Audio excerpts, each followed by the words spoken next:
Hello and welcome back to my channel, Complicated Relationships Reddit Stories. Hope you guys are safe and healthy. Now let's see what the story is about today.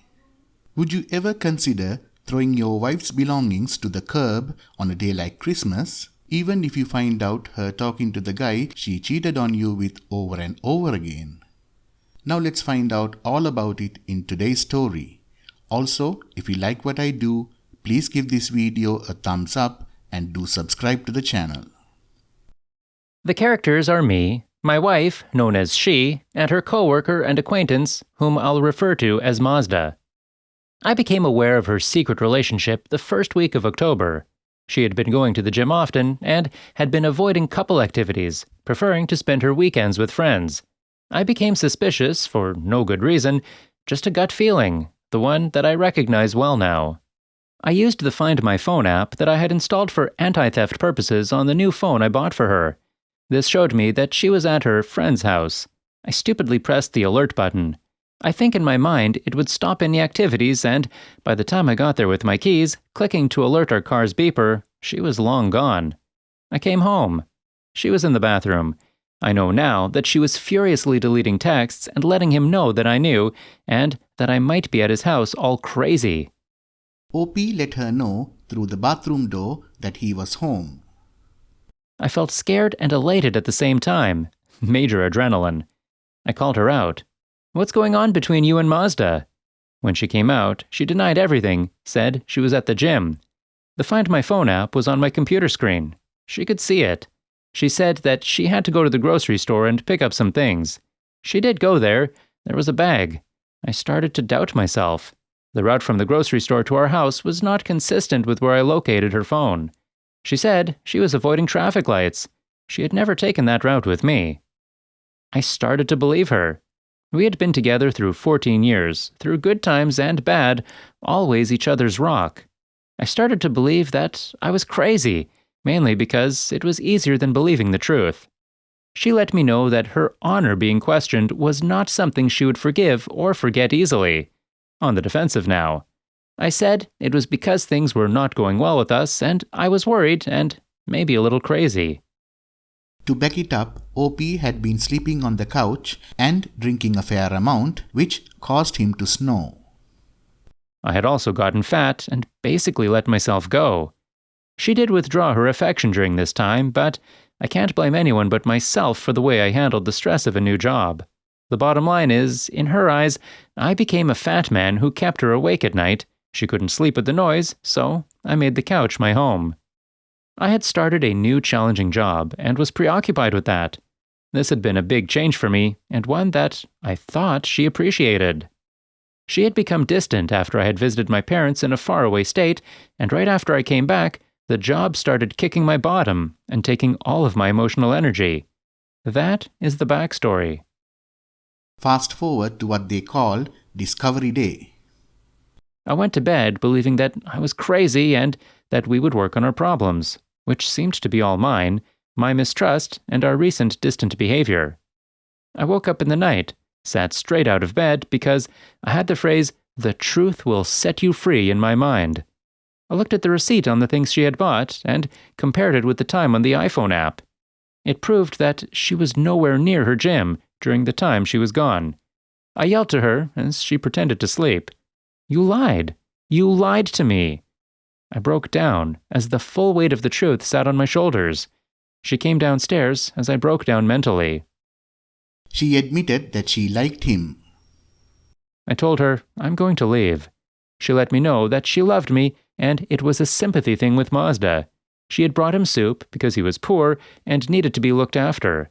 I went back later and checked the soup story versus the receipt. Not true. She said she bought it with cash and put it in a separate bag, which she bought for 5 cents. This is a lie that she has kept going and even to this day won't relent on. I guess in her mind, it fills a role where she is nothing but a comforter to this poor lost soul. She likes to believe lies that she creates. She later said in bed, after our tears were done, that she should have just admitted that she was bringing him soup. That lie sticks in my gall to this day.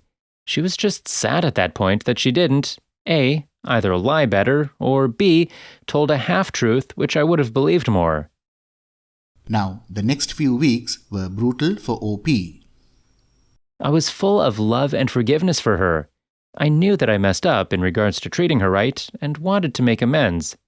She let me know what had pushed her to the point of an emotional connection with someone else. We spent time together. The next week, she started to talk to her friend, C. She said she was done with him. She said that when she had let him know that we were through, he had just offered token support. She said this like this was something that I would be happy to hear. It made me feel like the second choice, which is exactly what I was, but she felt that I should be happy with that. Little by little, the truth iceberg surfaced. She didn't to this point admit to the truth. We were doing well, and the white surface was bobbing along on the calm sea. I asked her if she would ever hurt me again, and she looked in my eyes and said, "No, I love you." But below the surface, there was a layer of lies and deception. This is where it got bad.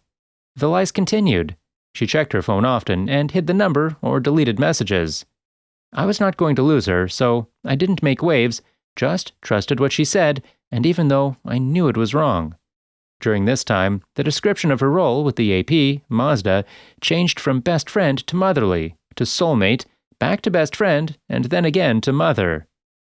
One night, lying in bed, she asked OP what he wanted from her. I told her honesty and affection. The look on her face made it clear to me that I had asked the two things that she was unwilling to part with. I'm hazy about this time frame, but one night she threw it all on the table. Things were going good, and I asked her if she would not hurt me again. She looked at me and told me that she didn't love me, that she was in love with Mazda. I couldn't believe it. She packed her bags as I broke down and asked her to stay. I spent the next 2 weeks at my sister's. I realized that she was battling depression and tried to justify her actions versus facts. One day I met her and she agreed that I was the best thing in her life and that she didn't deserve to be with me, but that we would work it out. We spent a lot of time texting. I rejoined her just before my parents were visiting. OP asked her to block Mazda's number and delete him from Facebook. She wouldn't, as it violated who she was and her independence. This broke me, and I didn't have the heart to break it off then. She was part of the family, but when she joined us on vacation, it was awkward, and she was pining for the other man in a passive-aggressive way. I poured myself out and got a token back. When we got back, we split up again for another month. She needed space. This was around Thanksgiving. Halfway through, OP made it known to her that he wasn't going to take any more mistreatment, although he knew he would. I went over to her with the intention of breaking it up with her. She knew what was coming.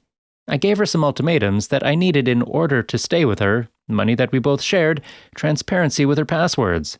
She was contrite, said that she had had a change of heart. She honored some of my requests. She gave me the money. I am glad about that.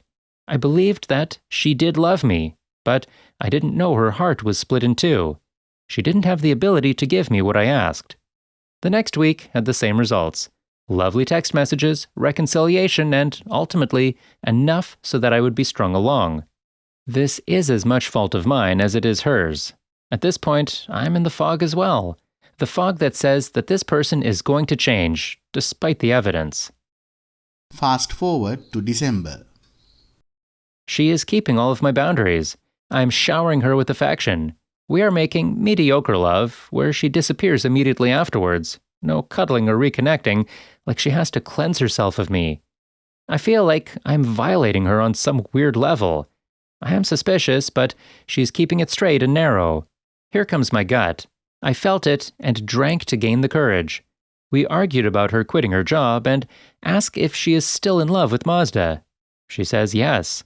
I can't work with that, so I kicked her out. As I was reading responses to the original post and realizing that she was stringing me along as a backup plan for 3 months and using me to incite jealousy in him and therefore gain a commitment, a friend informed me that they were together. OP checked their phone bill and yes, a string of texts between Mazda and her. She had just sent me an email about how she loved and respected me. I had bought into it because after I threw her out on the 22nd, she had made suggestions that she would work on herself, find herself, and leave Mazda alone for now. I became incensed, grabbed whatever was left of hers and tossed it into the yard and texted her to come get it. She showed up about 5 minutes later, dressed in a baggy pair of his sweatpants. Eventually, her friend showed up. I kept tossing things. She informed me that I was classy. I asked if she was now giving lessons on classy behavior. She stayed all night when there was items that her car couldn't fit. She just sat in the car texting Mazda. In the morning, when OP woke up, she was carting a few things in the U-Haul. Mazda didn't show up, thankfully for him, as he would be in the hospital and me in jail. It felt really good and cathartic at the time, and overall, it was a good experience. I did feel guilty the next day, mainly for letting her affect my emotions so much, and stupidly apologized. She said, "I'm not angry, I'm just heartbroken for us."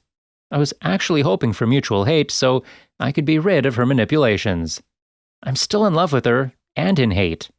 I wish I could cleanse my emotions and get over her, but I don't have a clear roadmap to do that. Now, here are a few more details OP wanted to share. She gave me our savings, mostly mine, as a good faith gesture during the first reconciliation. I don't think she thought I would accept it, and right now, I'm sure she regrets doing that. We have cats, but I can't ask her for catamony. I asked her to share the results of the STD test as I don't want to spend over $250 for her mess. I haven't been with anyone other than her since this went down and for 14 years. I'm definitely a better person. I just am sad that she turned out to be this way, and that's what I'm having a hard time with, the fact that somebody whom you have shared most of your life with and a good relationship too could mess up this hard. I'll choose my future relationships a little more carefully and read the signs better, that's for sure. End of the story. Well, OP, you have been through something traumatic and need to take necessary steps to recover fully, and I know you will recover. She will eventually stop haunting your thoughts, and you will eventually be able to love again. Taking her back again is a self-defense mechanism to prevent you from experiencing the pain of withdrawal and recovery, but it only delays the inevitable and damages you just a little bit more each time. Your marriage is over, and the sooner you can accept this fact, the sooner you can begin the work of being happy again. Good luck. Thank you all for listening. Please like, comment and share the video if you enjoyed it. Also, subscribe to the channel and hit the bell icon so you will be notified when we upload the next video. Take care.